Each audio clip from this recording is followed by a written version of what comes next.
პროჭორვილურ პროპაგანდას როცა ვახსენებთ, სრულიად თამამად შეგვიძლია ორბანის არჩევნები სახელმძღვანელოებში შევიტანოთ. ის რაც ბორია ივანაშვილის მედიამ ჩაატარა ბოლო თვეების, კვირეებისა და დღეების განმავლობაში და განსაკუთრებით არჩევნების დღეს.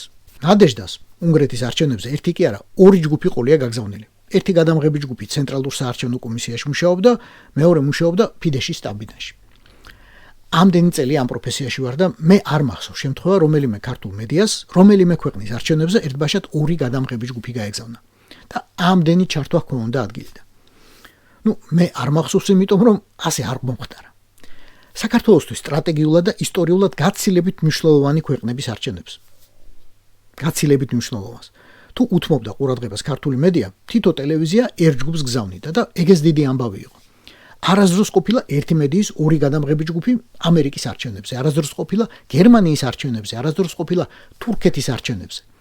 მიდიოდა ერთი ჯგუფი და აკეთებდა ყველაფერს. დღის განმავლობაში 2-3 ჩართავდნენ ჟურნალისტს და ეგ იყო. უკეთეს შემთხვევაში მეორე დილასაც ჩაერთვებოდა საბოლოო და ბეჭე დასმული შედეგებით და მორჩა.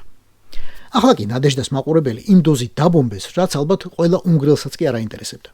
სამაგიეროდ როგორც იოლად მიხვდებოდით, აინტერესებდა მათ ხაზეინს, ბორის გრიგორის ძეს. თანაც აინტერესებდა და ელოდებოდა რომ გაიმარჯვებდა მაინც და მაინც ორბანი. სხვა აზრი არც დაუშვიათ. ისე გადაანაწილეს ჟურნალისტები. ამისთვის მთელი თვე და კვირეები და თვეები ამზადეს მაყურებელი.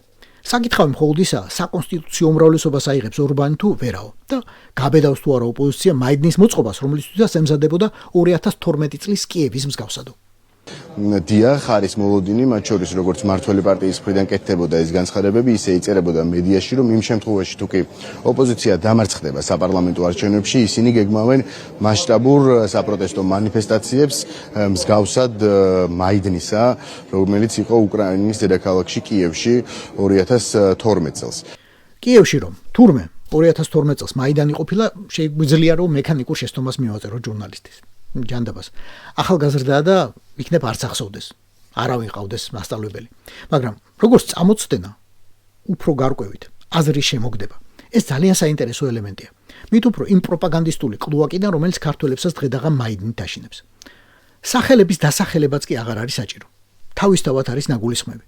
ვიქტორ ორბანი, ვლადიმერ პუტინი და ბორის ივანაშვილი, როგორც დიპ სტეიტთან მებრძოლი, ტარიელი, ფრიდონი და ავთანდილი. სამი გმირი მნათობი, ვისაც ერთმანეთის მონება სჭირს. და ვინც ბრიუსელის ქაჩთატყვეობიდან უნდა გამოიხსნას ახლა მზეთუნახავი ევროპა. კი, ნამდვილად საინტერესოა როგორც პროპაგანდის კლასიკაში შესატანი ამბავი. ამბავი რუსული, უნგრულად და ქართულად ნათარგმანები.